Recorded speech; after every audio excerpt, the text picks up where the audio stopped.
Hey, so the Mormons who like to go by the name of the Church of Jesus Christ of Latter-day Saints came out yesterday, Tuesday, and officially said they support the Federal Respect of Marriage Act. And what that does is that eliminates the Defense of Marriage Act that actually Bill Clinton signed back in the 90s, defining marriage as between one woman and one man. Not surprising, this man-made institution is given into the culture. For the record, when Pope Francis was asked if he would ever support gay marriage, and he said, God created marriage. No pope or no church can change the definition of marriage. Marriage has always been between one man and one woman. It always will be. And then later when they asked, well, can the church bless same-sex unions? We won't call it marriage, we'll just call it same-sex unions.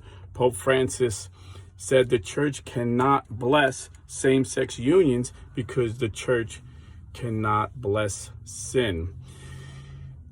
Now, a lot of people I talk to are surprised that Pope Francis is so conservative, and it's because they've given into this narrative. You know, when I first came over from the Catholic Church, I read in a left wing, like far left, and if you watch this show, you know I read everything, left wing, right wing, in the middle. You know, I want to get everybody's perspective before I make a decision, form an opinion. So I read this left wing article, and it said the title was Francis, the biggest homophobe in the world. That was the title. And they bashed him because he was talking to some Italian bishops at the time.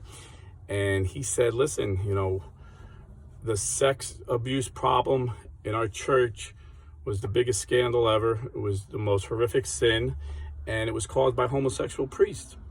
He said, you cannot let homosexuals into the seminary. Even if they show a hint of femininity, don't let them in. Even if they tell you they're not gay, don't let them in. So you might be surprised you didn't hear this article, but the media, the mainstream media, likes to form narratives of people. Like, if a Republican is effective, they'll form the narrative he's a racist, he's this horrible extremist. But with Pope Francis, they took a different tack. They tried to form the narrative that he was a liberal. And a lot of liberals were disappointed in his decisions. Oh, he's so nice. It's like Christians were called to be nice. We're called to love the sinner but hate the sin. So the Catholic Church never changes because Catholic Church wasn't started by a pope. The Catholic Church was started by Jesus Christ. All these other so-called churches were started by men. You know, Joseph Smith started the Mormons in the 1800s and said God told him every other church was in apostasy. Up until this point, there's been no true Christians after the apostles. I'm the only true Christian, and I'll make other true Christians if they follow my teachings. So it's not surprising. You know, all the Lutherans are splitting over this. The Methodists, the Presbyterians, all these mainline denominations, and even some Catholics have believed this narrative that Pope Francis is a liberal. You know, what this left-wing magazine or newspaper that I told you I read that called Pope a homophobe, they called him the most nastiest, meanest names. And I have to say, I've never heard anyone other than Taylor Marshall say anything worse about the Pope. He's the only one I've seen angrier and nastier and meaner talking about Pope Francis than this left-wing rag newspaper that I read. And it's because he gave into this narrative. The media portrayed that somehow Pope Francis is a liberal because he's nice and he reaches out and he's loving. You know, we're to love the sinner but hate the sin. You know, he's never compromised on our doctrines.